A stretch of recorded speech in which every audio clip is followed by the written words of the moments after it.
बहुत समय पहले एक ऊंचे पहाड़ की तलहटी में एक गरीब किसान अपनी बूढ़ी मां के साथ रहता था। दोनों के पास थोड़ी सी जमीन थी, जिससे जैसे तैसे उनका गुजारा हो जाता था। वे शांत, सीधी साधी और खुशहाल जिंदगी जी रहे थे।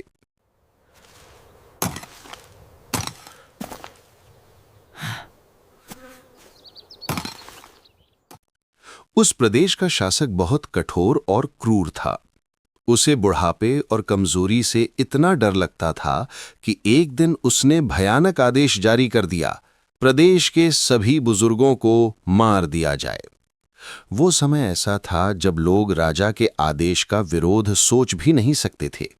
किसान अपनी मां से बेहद प्रेम करता था। यह आदेश सुनकर उसका दिल टूट गया, लेकिन करने को कुछ नहीं था। शाम होते ही उसने चावल पकाए, सुखाए और कपड़े में बांधकर गले में टांग लिए। साथ में पानी का एक पीपा लिया।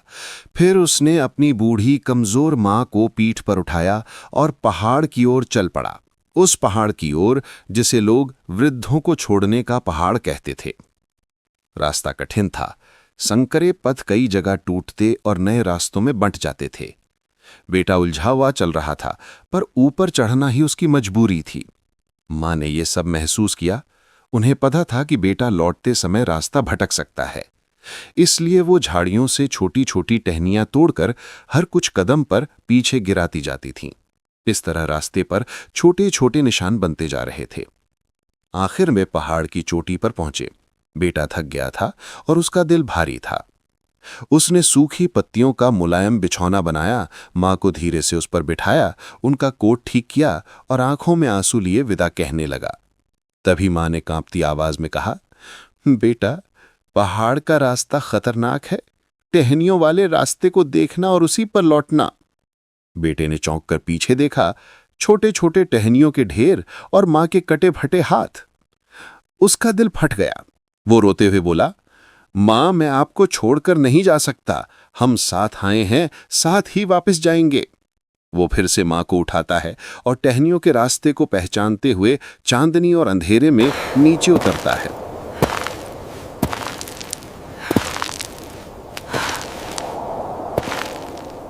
घर लौटकर वो मां को रसोई के नीचे बने एक छिपे कमरे में रखता है।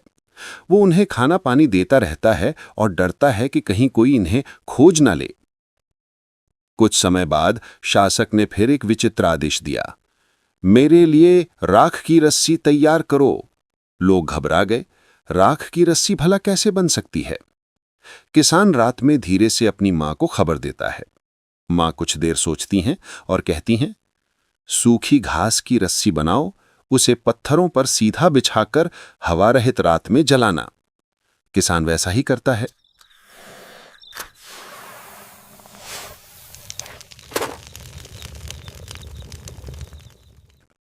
अगली सुबह जब आग बुझती है तो पत्थरों पर बिल्कुल वैसी ही राख की रस्सी पड़ी होती है, पूरी आकृति के साथ। शासक प्रभावित हुआ और पूछ बैठा कि ये ज्ञान उसे कहां से मिला। किसान ने झुककर सच्चाई बता दी, अपनी छिपाई हुई मां से। शासक गहरी सोच में पड़ गया। फिर बोला, राज्य को सिर्फ युवकों की ताकत ही नहीं, बुजुर्गों की बुद्धि भी चाहिए। मैं ये कैसे भूल गया कि सफेद बालों के साथ ज्ञान आता है।